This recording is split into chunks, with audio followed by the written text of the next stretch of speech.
अगर आप भी भविष्य की चिंता करते हो तो इसे जरूर सुने। भविष्य की चिंता में वर्तमान खराब नहीं करना चाहिए। धर्म के अनुसार अपना कर्म करते रहेंगे तो भविष्य भी जरूर अच्छा होगा। चिता और चिंता में केवल एक बिंदु का ही फर्क होता है, लेकिन चिता निर्जीव को जलाती है और चिंता जीवित को जलाती है। चिंता करने का अर्थ है भगवान की व्यवस्था को अवहेलना करना। भगवान जो करेंगे अच्छा ही करेंगे। चिंता और तनाव में इंसान सिर्फ तभी होता है जब वह खुद के लिए कम और दूसरों के लिए ज्यादा जीता है। ध्यान रखना कि अगर जीवन में चिंता करोगे तो भटकते रह जाओगे। अगर चिंतन करोगे तो भटके हुए इंसान को भी रास्ता दिखा पाओगे। आपके बुद्धि और अनुभव किसी की भी ताकत आपसे छीन नहीं सकती। कुदरत सबको हीरा ही बनाता है, बस जो घिसता है वही चमकता है। अपनी ऊर्जा को चिंता करने में खत्म करने से बेहतर है कि हम उसे समाधान ढूंढने में उपयोग करें। सुबह से शाम तक काम करके आदमी उतना नहीं थकता है जितना कि 1 घंटे में चिंता करके थक जाता है। जो भाग्य में लिखा है वह कहीं से भी भागकर आएगा, और जो भाग्य में नहीं लिखा है वह आकर भी भाग जाएगा। फिर चिंता किस बात की? आप केवल अपना कर्म करते रहिए। याद रखना, बीते कल का अफसोस और आने वाले कल की चिंता दो ऐसे चोर हैं जो हमारे आज की खूबसूरती चुरा लेती है। चिंता इतनी करो कि काम हो जाए। चिंता इतनी भी मत करो कि जिससे जिंदगी का काम तमाम हो जाए। चिंता और व्याकुलता से पीड़ित व्यक्ति का कोई इलाज नहीं कर सकता। जो भी हमारे जीवन में होता है वह बहुत अच्छा होता है, बस हमें उसे समझने की जरूरत होती है। चिंता बिल्कुल भी नहीं करनी चाहिए। दोस्तों, हम चिंता को एक कहानी के माध्यम से समझने की कोशिश करते हैं। जो नियति में लिखा है उसे कोई नहीं बदल सकता, और जो नियति करती है वह सबसे अच्छा होता है। जो भी हमारे जीवन में होता है वह बहुत अच्छा होता है, बस हमें उसे समझने की जरूरत होती है। पुराने समय की बात है, एक गांव में बहुत ज्ञानी पंडित रहता था। एक दिन वह अपने बचपन के मित्र से मिलने दूसरे गांव जा रहा था। उसका मित्र बचपन से ही गूंगा और एक पांव से अपाहिज था। मित्र का गांव बहुत दूर था और रास्ते में और भी कई छोटे छोटे गांव पड़ते थे। पंडित अपने मित्र से मिलने के लिए अपनी धुन में चला जा रहा था कि रास्ते में उसे एक आदमी और मिल गया।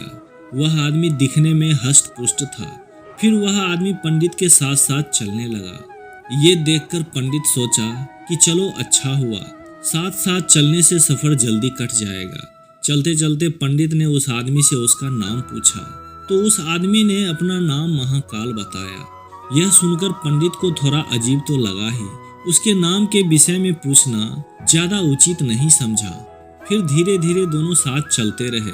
तभी रास्ते में एक गांव आया तो महाकाल ने पंडित से कहा, मित्र तुम आगे चलो, मुझे इस गांव में एक संदेश देना है, मैं तुमसे आगे मिलता हूँ। ये सुनकर पंडित ने कहा ठीक है, और पंडित आगे की ओर चल पड़ा। तभी उस गांव में खबर फैली कि एक आदमी को भैंसे ने मार दिया, और जैसे ही आदमी को मारा तो ठीक थोड़ी देर बाद महाकाल वापस पंडित के पास आ गए। फिर दोनों साथ साथ चलने लगे और चलते चलते दोनों एक दूसरे गांव में पहुंच जाते हैं। उस गांव में एक छोटा सा मंदिर बना हुआ था और उस मंदिर में ठहरने की व्यवस्था भी अच्छी खासी थी। पंडित के मित्र का गांव बहुत दूर था और रात भी होने वाली थी। तो पंडित ने महाकाल से कहा, अभी रात्रि होने वाली है और पूरा दिन चलते चलते थकान सी होने लगी है और भूख भी लग गई है, तो हम ऐसा करते हैं, आज हम यहाँ पर रुक जाते हैं और आराम करते हैं। सुबह होकर आराम से आगे का सफर तय करेंगे। पंडित की बात सुनकर महाकाल ने कहा, ठीक है, मुझे भी इस गांव में किसी को जरूरी सामान देना है। महाकाल पंडित से कहता है, तुम खाना खा लो और आराम करो, मैं बाद में आकर खा लूंगा। इतना कहकर महाकाल वहां से चल दिया। लेकिन उसके जाते ही उस गांव में धुआं ही धुआं दिखाई दिया और देखते ही देखते पूरा गांव में आग लग गया। यह देखकर पंडित को बड़ा आश्चर्य हुआ और उसने सोचा, जहां भी ये महाकाल जाता है वहां कोई ना कोई अनहोनी हो ही जाती है, कुछ ना कुछ गड़बड़ है। वह इतना सोच ही रहा था कि तभी महाकाल वापस पंडित के पास आ गया। लेकिन पंडित ने रात्रि में महाकाल से इसके बारे में कोई जिक्र नहीं किया। सुबह होने पर दोनों अपनी अपनी मंजिल की ओर चल पड़े। कुछ ही दूरी में एक गांव आया तो महाकाल ने पंडित से कहा कि आप आगे चलते जाइए, मैं कुछ देर बाद आपसे मिलता हूँ। गांव में जरूरी काम है, मैं काम खत्म करके आपसे मिलता हूँ। ये कहकर महाकाल वहां से चला गया। लेकिन इस बार पंडित आगे नहीं बढ़े, बल्कि वहीं खड़े होकर महाकाल को देखते रहे कि आखिर ये महाकाल जाता कहाँ है और क्या करता है। तभी लोगों के रोने की आवाज आने लगी कि किसी आदमी को सांप ने काट लिया और वह आदमी मर गया। और फिर ठीक उसी समय महाकाल फिर से पंडित के पास पहुंच जाता है। लेकिन पंडित को इस बार सहन नहीं हुआ और उसने महाकाल से पूछ ही लिया कि तुम जिस भी गांव में जाते हो वहाँ कोई ना कोई अनहोनी हो जाती है, क्या तुम मुझे बता सकते हो ऐसा क्यों होता है? पंडित की बात सुनकर महाकाल ने जवाब दिया, पंडित जी, आप तो बड़े ज्ञानी मालूम होते हैं, इसलिए मैं आपके साथ चलने लगा था, क्योंकि ज्ञानियों का साथ बहुत अच्छा होता है। परंतु आप तो अभी तक नहीं जान पाए कि मैं कौन हूँ। महाकाल की बात सुनकर पंडित ने कहा, मैं समझ तो गया हूँ, लेकिन मुझे कोई और शंका है। अगर आप अपना सही परिचय दें तो मुझे आसानी होगी। पंडित की बात सुनकर महाकाल ने जवाब दिया, और यमराज की आज्ञा के अनुसार लोगों की प्राण हरता हूँ जिनकी आयु पूर्ण हो गई है। पंडित को पहले से ही महाकाल पर शंका थी, पर महाकाल की बात को सुनकर पंडित घबरा गया। लेकिन फिर उसने हिम्मत करके पूछा कि अगर ऐसी बात है और अगर तुम सच में यमदूत हो तो बताओ अगली मृत्यु किसकी होगी? पंडित की बात सुनकर यमदूत ने जवाब दिया कि अगले मृत्यु तुम्हारे मित्र की होगी जिससे तुम मिलने के लिए जा रहे हो। उसकी मृत्यु का कारण भी तुम ही बनोगे। महाकाल के मुंह से यह बात सुनकर पंडित चौंक गया और सोच में पड़ गया कि यदि वास्तव में यह महाकाल यमदूत हुआ और इसकी बात सच हुई तो मैं अपने बचपन के घनिष्ठ मित्र के मृत्यु का कारण बन जाऊंगा। इसलिए अच्छा यही होगा कि मैं उससे मिलने ही ना जाऊं। कम से कम मैं उसकी मृत्यु का कारण तो नहीं बनूंगा। पंडित यह सब अपने मन में सोच ही रहा था कि तभी महाकाल ने कहा, तुम जो भी सोच रहे हो वह मुझे पता है। अगर तुम अपने मित्र से मिलने नहीं जाओगे तो नियति नहीं बदलेगी। तुम्हारे मित्र की मृत्यु निश्चित है और वह कुछ ही क्षणों में घटित होने वाली है। महाकाल की ऐसी बातों को सुनकर पंडित को बड़ा झटका लगा, क्योंकि महाकाल ने उसके मन की बात जान ली थी, जो एक साधारण व्यक्ति के लिए असंभव है।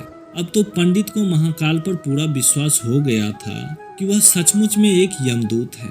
अब पंडित अपने मित्र की मृत्यु का कारण नहीं बनना चाहता था, इसलिए वह वापस घर की तरफ जाने का विचार करता है। और जैसे ही वह पीछे की ओर मुड़ता है, अपने गांव की तरफ जाने लगता है, तो काफी दूर चलने के बाद जब वह पीछे मुड़ता है तो देखता है कि उसका मित्र तेजी से उसकी तरफ आ रहा है और उसका मित्र उसे देखकर काफी प्रसन्न लगता है। अपने मित्र की आने की गति को देखकर पंडित को ऐसा लगा जैसे उसका मित्र काफी समय से उसके पीछे पीछे आ रहा था, लेकिन वह बचपन से गूंगा था और एक पैर से अपाहिज भी था, इसलिए वह ना तो पंडित के पास पहुंच पा रहा था और ना ही उसे आवाज देकर रोक पा रहा था। लेकिन वह जैसे ही पंडित के पास पहुंचा तो अचानक उसकी मृत्यु हो गई। यह देखकर पंडित हक्का बक्का रह गया और पंडित महाकाल की ओर देखने लगा, जैसे कि वह पूछना चाह रहा है कि ये कैसे हो गया।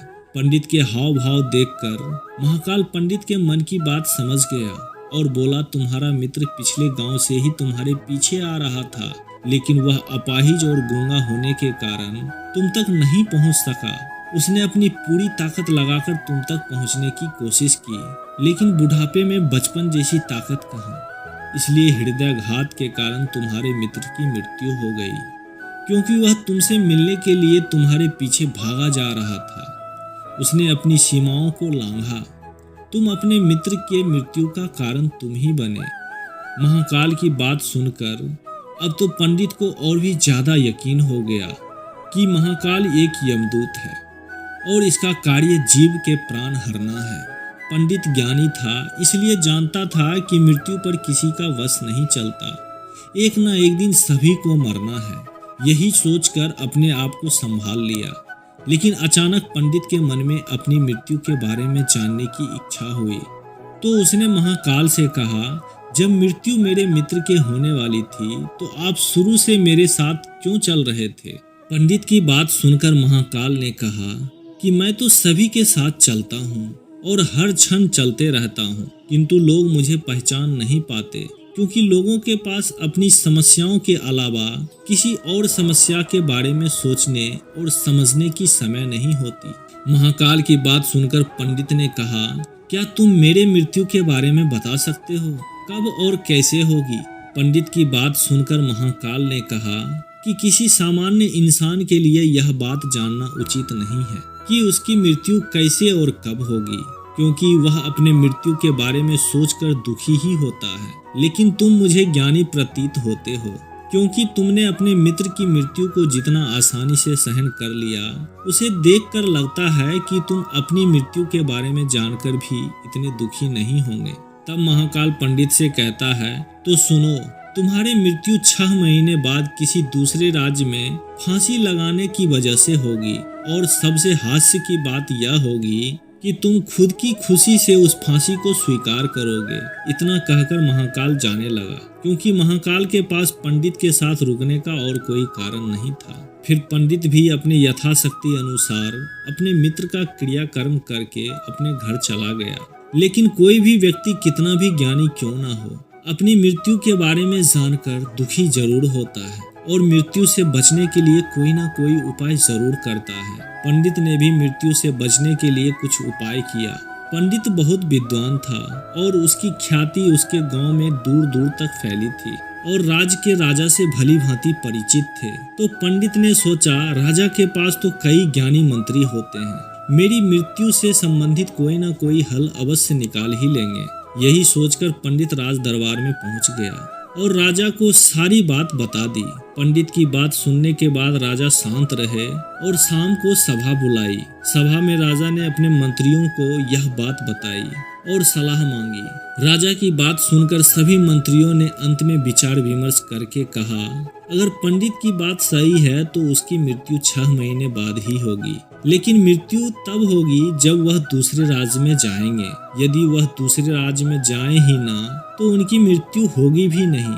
सभी मंत्रियों की सलाह राजा को सही लगा, तो राजा ने पंडित के रहने की व्यवस्था महल में ही करवा दी और राजा ने आदेश दिया कि पंडित को मेरी आज्ञा के बिना कोई भी नहीं मिलेगा, लेकिन पंडित कहीं भी आ जा सकते हैं, जिससे ये ना लगे कि राजा कैद में है।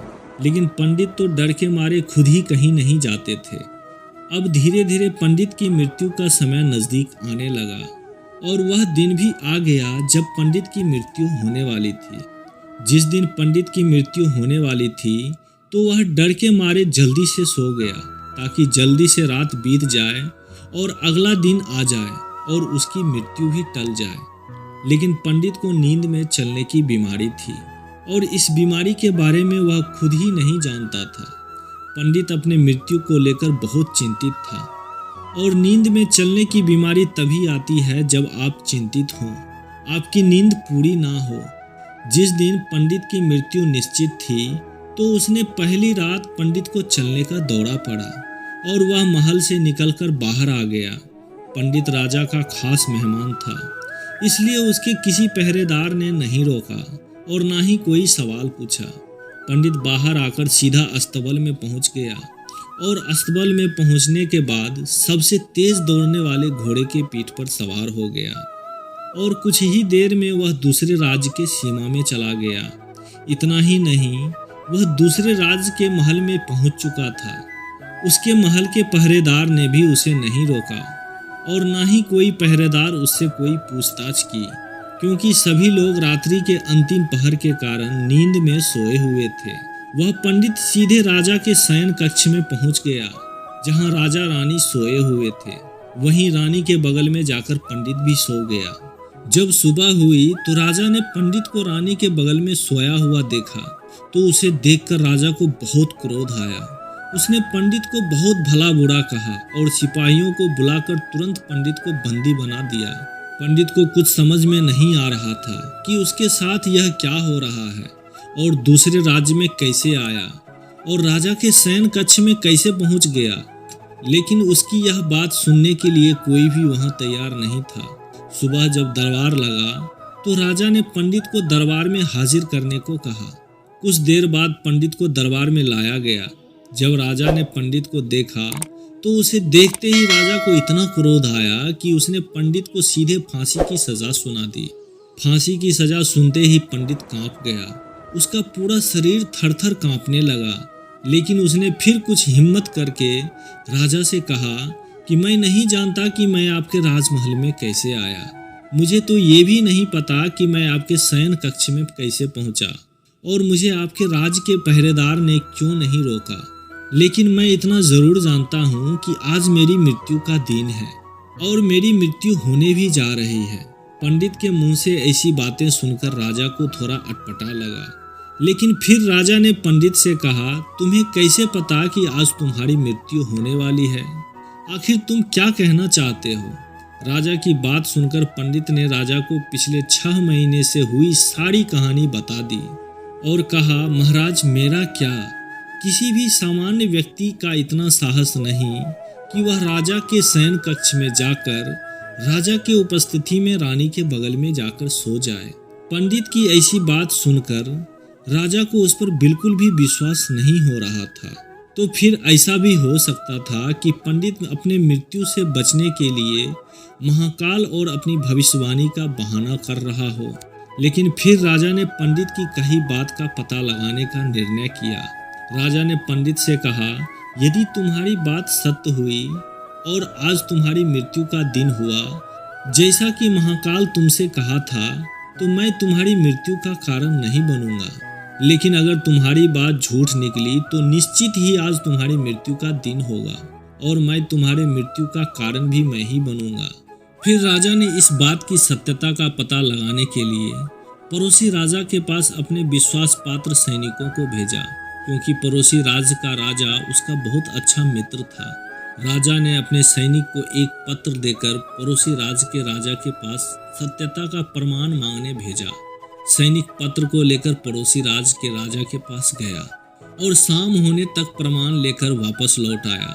सैनिकों ने आकर महाराज को बताया कि महाराज, पंडित जो भी कह रहा है वह बिल्कुल सत्य कह रहा है। दूसरे राज्य के राजा ने पंडित के रहने के लिए अपने महल में ही पूरी व्यवस्था कर रखी थी और पिछले 6 महीने से पंडित राजा का खास मेहमान था।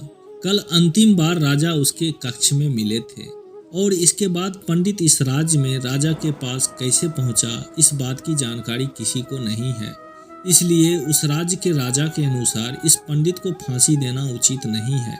सैनिक की बात सुनकर राजा के सामने एक नई समस्या आ गई, क्योंकि उसने बिना कुछ जाने समझे पंडित को फांसी की सजा सुना दी थी। इसलिए अगर पंडित को फांसी की सजा ना दी जाए तो राजा के कथन का अपमान हो जाएगा, और यदि पंडित को फांसी दे दी जाए तो पंडित की बिना कारण मृत्यु हो जाएगी। राजा को समझ में नहीं आ रहा था कि वह क्या करे। राजा बहुत परेशान हो चुका था। तब राजा ने अपने सभी मंत्रियों से इस बात पर सुझाव मांगा। तब सभी मंत्रियों ने एक सुझाव दिया कि महाराज, पंडित को एक कच्चे सूत से फांसी दी जाए। इससे आपके कथन का अपमान भी रह जाएगा और कच्चे सूत के धागे से पंडित को फांसी भी नहीं लगेगी और उसके प्राण भी बच जाएंगे। सभी मंत्रियों का सुझाव राजा को भी अच्छा लगा। उसने ऐसा ही आदेश दे दिया।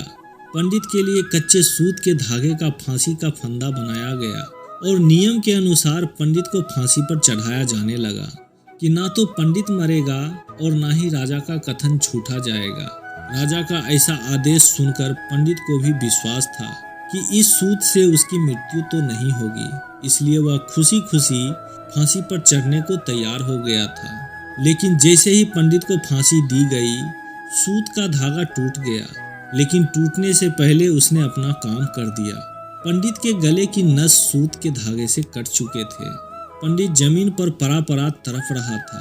हर धड़कन के साथ उसके गले से खून की फुहार निकल रही थी और देखते ही देखते पूरा शरीर शांत हो गया। सभी लोग यह देखकर आश्चर्यचकित रह गए और पंडित को मरता देखते रहे। किसी को विश्वास नहीं हो रहा था कि इस कमजोर धागे से भी किसी की मृत्यु हो सकती है, लेकिन घटना घट चुकी थी। नियति ने अपना काम कर दिया था। राजा को भी यह देखकर बहुत आश्चर्य हुआ कि इतने कमजोर धागे से किसी की मृत्यु कैसे हो सकती है। आखिरकार महाकाल की बात सच साबित हो ही गई। राजा ने पंडित को बचाने का बहुत प्रयास किया था, लेकिन आज उसकी मृत्यु होनी थी तो उसे राजा भी नहीं टाल सका। दोस्तों, जो होना है वह होकर ही रहता है। हम चाहे जितनी भी सावधानी बरत लें, चाहे कितनी भी उपाय कर लें, लेकिन हर घटना और घटना की पूरी प्रणाली पहले से ही तय होती है। इसलिए हमें अतीत और भविष्य की चिंता किए बिना वर्तमान में जीना चाहिए। यदि पंडित महाकाल से अपनी मृत्यु के बारे में नहीं पूछता तो वह 6 महीने तक राजा के पास कैदी के तरह जीवन नहीं जीता और ना ही 6 महीने तक डर डर कर जीता, बल्कि वह अपने जीवन के 6 महीने बहुत अच्छे तरीके से जीता। इसलिए जो भी होता है वह भगवान की मर्जी से होता है।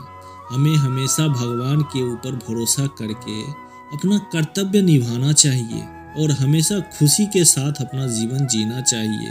यही जीवन का सबसे बड़ा रहस्य है। दुखी होकर चिंता करने से हमें दुख ही प्राप्त होता है, क्योंकि चिंता करने से या दुखी होने से नियति का नियम नहीं बदलेगा। नियति तो अपना काम करेगी ही। इसलिए आप भी अपना कर्म कीजिए और हर पल का आनंद लीजिए। आपको जो भी मिला है, जैसे भी मिला है, आप उसमें खुश रहिए। सबको जीवन एक ही बार मिलता है, इसलिए अपने जीवन का आनंद उठाना चाहिए। भगवान श्री कृष्ण कहते हैं, ना तो अतीत के लिए पश्चाताप करो और ना ही भविष्य के लिए चिंता करो। बस आज में जियो और इसी क्षण में जियो। बस यही एक तरीका है खुद को सभी चिंताओं से मुक्त रखने का, जिनके परिणाम तुम्हारे हाथ में नहीं है। तो दोस्तों, आज के लिए बस इतना ही। फिर मिलते हैं अगली वीडियो में। स्वस्थ रहें, सीखते रहें। जय श्री कृष्ण।